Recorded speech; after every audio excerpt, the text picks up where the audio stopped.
Episode की starting में हमें एक रेस्टोरेंट को दिखाया जाता है जहाँ पे हमारी स्टोरी का मेन कैरेक्टर योशिडा एक लड़की जिसका नाम आयरी गाटो होता है उसके साथ आया होता है। योशिडा आज इसे प्रपोज करने वाला है। योशिडा कहता है कि इसके बाद क्या हम दोनों साथ में घर जा सकते हैं। आयरी कहती है कि मुझे माफ़ कर देना, लेकिन मैंने तुम्हें बताया नहीं कि मैं पहले से ही किसी को डेट कर रही हूँ। और फिर हमें बार का सीन दिखाया जाता है जहाँ पे योशिडा अपने दोस्त के साथ आया होता है। वहाँ पे वो दुख मना रहा होता है कि जिसे वो पसंद करता था उसने उसे रिजेक्ट कर दिया, और अपने दोस्त से कहता है योशिडा कि अब मैं घर जा रहा हूँ। अगले सीन में हमें योशिडा को घर जाते हुए दिखाया जाता है। उसे रास्ते में एक लड़की दिखाई देती है जो कि सुनसान सड़क पर बैठी हुई थी। योशिडा उसके पास जाता है और कहता है, हे तुम यहाँ क्या कर रही हो, तुम अपने घर क्यों नहीं गई। वो लड़की कहती है कि इस समय की आखिरी ट्रेन अब जा चुकी है, इसलिए मैं घर नहीं जा सकती। तो योशिडा कहता है फिर तुम क्या करोगी।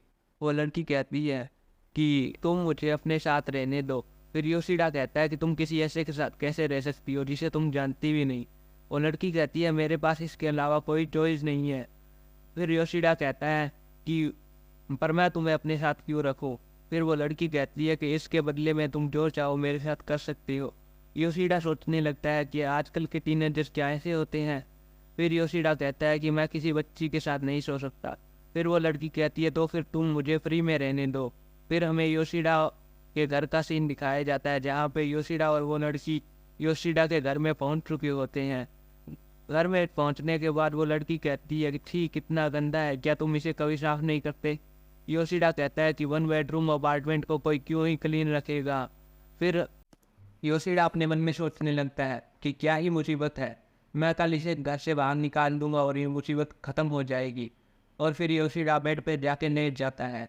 वो लड़की योशिडा के पास जाकर उसे सीड्यूस करने की कोशिश करती है, पर योशिडा उसे मना कर देता है और कहता है कि मुझे छोटी लड़कियों में कोई इंटरेस्ट नहीं है। तो वो लड़की कहती है कि फिर मैं तुम्हारे लिए क्या कर सकती हूँ। योशिडा कहता है कि मुझे सूप चाहिए। फिर वो सो जाता है। फिर हमें सुबह का सीन दिखाया जाता है जहाँ पे योशिडा उठता है और वो उस लड़की को देखकर कहता है कि तुम कौन हो। वो लड़की कहती है कि मैं एक टीनेज गर्ल हूँ। योशिडा कहता है कि तुम यहाँ क्या कर रही हो। वो लड़की कहती है तुम ही तो मुझे कल यहाँ पे लेके आए थे। योशिडा बोलता है कि क्या मैं लेके आया था। वो छोटी लड़की बोलती है कि हाँ। फिर योशिडा कहता है कि मैंने तुम्हारे साथ कुछ किया तो नहीं ना। फिर वो लड़की उसे घूर कर टेसने लगती है और योशिडा की तो हालत पतली हो रखी होती है। फिर वो लड़की कहती है कि मैं तो मजाक कर रही थी, तुमने बस मुझे सूप बनाने के लिए कहा था। फिर वो लड़की योशिडा को सूप देती है और उससे उसका नाम पूछती है। योशिडा कहता है कि उसका नाम योशिडा है।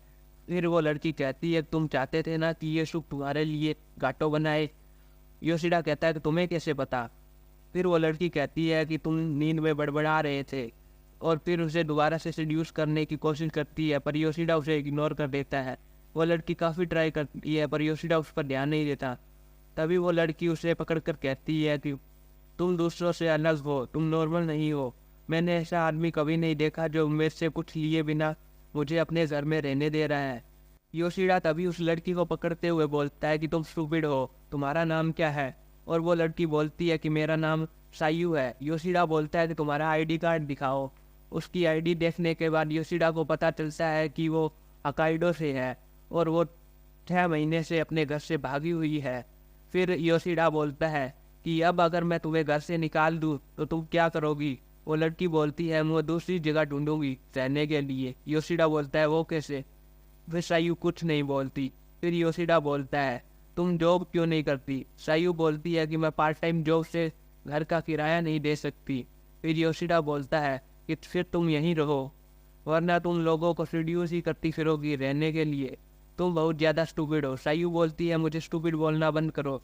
योशिडा बोलता है कि तुम हो, और फिर अपने मन में सोचने लगता है इसे भी एक नॉर्मल लाइफ जीनी चाहिए बाकी लोगों की तरह। अब योशिडा उस लड़की को बोलता है कि अब से तुम्हारा काम है इस जगह की साफ सफाई करना।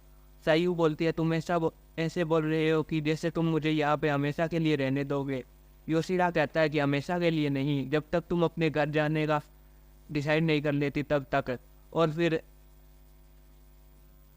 फिर सायू से कहता है कि अगर तुमने मुझे दोबारा सेड्यूस करने की कोशिश की तो मैं तुम्हें घर से निकाल दूंगा। सायू बोलती है कि ठीक है, और योशिडा मन में बोलता है ऐसे शुरू हुई एक कहानी और एक 26 साल के लड़के की। फिर हमें अगले सीन में योशिडा के ऑफिस का सीन दिखाया जाता है, जहाँ पे योशिडा अपने दोस्त हाशिमिटो को सारी बात बता देता है। और अब बस रात का सीन दिखाया जाता है, जब योशिडा अपने घर आ रहा होता है, तब वो ये हाशिमिटो की बात को याद करता है कि हाशिमिटो ने कहा था कि उस लड़की को जल्दी से जल्दी घर से निकाल देना, इससे पहले कि कोई प्रॉब्लम खड़ी हो जाए। फिर योशिडा घर पहुंचता है, सायू गेट खोलती है और बोलती है वेलकम बैक डैडी। योशिडा कहता है कि ये क्या मजाक है, और फिर कहता है कि मैं तुम्हारे लिए खाना लाया हूँ, तुम खाओगी ना। योशिडा अंदर जाकर देखता है कि पिता सायू ने सारा घर काफ़ी अच्छे से साफ किया है, और फिर सोचता है कि ये लड़की सफाई में बहुत अच्छी है। सायू बोलती है तुम बाहर क्यों जा रहे हो, तुम यहीं पर स्मोक कर सकते हो। योशिडा बोलता है क्योंकि तुम यहाँ पर हो। सायू बोलती है कि तुम बहुत अच्छे हो, मैं बाकी जिनके साथ भी रही हूँ वो मेरे सामने ही स्मोक या और ड्रिंक करते थे। योशिडा बोलता है कि मैं अच्छा नहीं बल्कि वो लोग घटिया हैं। फिर योशिडा बालकनी में जाके स्मोक कर रहा होता है और सोच रहा होता है कि कैसे वो सायू के किसी गार्डियन की तरह एक्ट कर रहा था, और बोलता है कि सायू आज तक जिनके साथ भी रही है वो लोग घटिया हैं, और मैं भी कुछ खास अच्छा नहीं हूँ क्योंकि मैं अभी उसे अपने घर पे रहने दे रहा हूँ। अब हमें अगले दिन का सीन दिखाया जाता है, जहाँ पे इनके घर का अलार्म बजता है। सायू और योशिडा उठते हैं। योशिडा नोटिस करता है कि सायू अपनी स्कूल यूनिफॉर्म पहनती है बस, तो वो उसे शॉपिंग करवाने के लिए मॉल में ले जाता है और कहता है कि मैं तुम्हारे लिए मैट्रेस भी खरीदूँ। सायू कहती है कि मैं इन सब का एहसान कैसे चुकाऊंगी। योशिडा बोलता है कि तुम मेरे लिए घर के काम करती हो, इतना ही बहुत है। सायू बोलती है अगर इससे तुम्हें कोई प्रॉब्लम नहीं है तो ठीक है।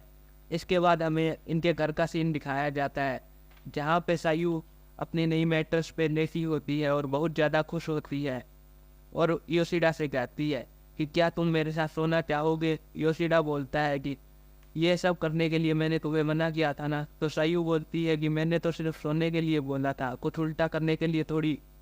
फिर सायू योशिडा का मजाक उड़ाने लगती है और उसे फॉरवर्ड कहने लगती है। योशिडा नोटिस करता है और कहता है कि तुम हंसते हुए काफ़ी ज़्यादा क्यूट लगती हो। सायू शर्माने लगती है और बोलती है थैंक्स। और अब हमें ऑफिस का सीन दिखाया जाता है, जहाँ पे लंच टाइम में हाशिमिटो बोलता है कि ये अफवाह चल रही है कि तुमने गर्लफ्रेंड बना ली है, तुम छुट्टी होने के बाद अपने घर चले जाते हो, तुम्हारे कपड़े भी साफ होते हैं और तुम काम भी काफ़ी अच्छा कर रही हो।